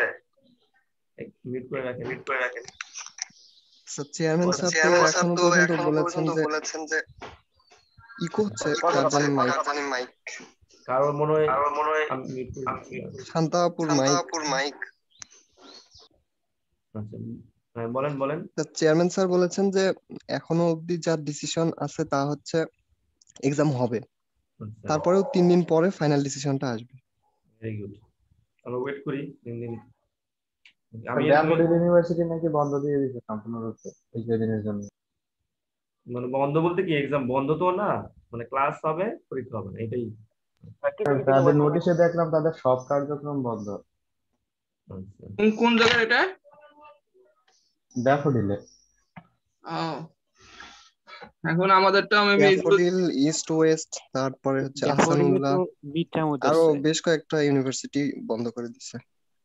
ড্যাফোডিল তো মিড টার্ম হচ্ছে। আপনারা কি চান সেটা শুনি। এক্সামটা হোক স্যার, স্যার এক্সাম পরে দিতে গেলে মনে থাকে না স্যার, এই যে প্রথমবারে হয়েছিল স্যার, এই যে কিছু বন্ধ সেটা আরেকটা ব্যাপার, কিন্তু এক্সাম যদি পরে দিয়ে দুইটা চাপ একবার পড়বে, ফাইনাল আর মিড টার্ম একসাথে নেবে। আমিও সেটা চাই, হয়ে যাবে এক্সাম। জি স্যার, এখন হইলেই ভালো। অনেক সুন্দর করে পড়ালেখা করছি ভার্সিটিতে, পরে মাঝখানে বন্ধ। ইউজিসি এখন এই নোটিশটা দেওয়ার কারণ? ইউজিসি ভালো বলতে পারবে স্যার। মেবি স্যার হচ্ছে যে গরমে ছুটি পড়ে গেছে না স্যার, এখন এই যে ভার্সিটিতে এখানে ওখানে বেড়াতে যাবে, তো কিছু টাকা পয়সা মনে হয় লাগবে স্যার, এই জন্য এই কাজ করছে। ইউজিসির মাথায় সমস্যা আছে মেন যে। আরে না পাবলিকরা চাই না আমরা ভালো কিছু করি, তো সেজন্য পাবলিকের পোলাপান পিছাই যাচ্ছে, তো এই ধরনের সমস্যা ওদের। করে বন্ধ করে দাও, চলে গেছে তো মোবাইল আসছে স্যার, রোল কল করছেন স্যার।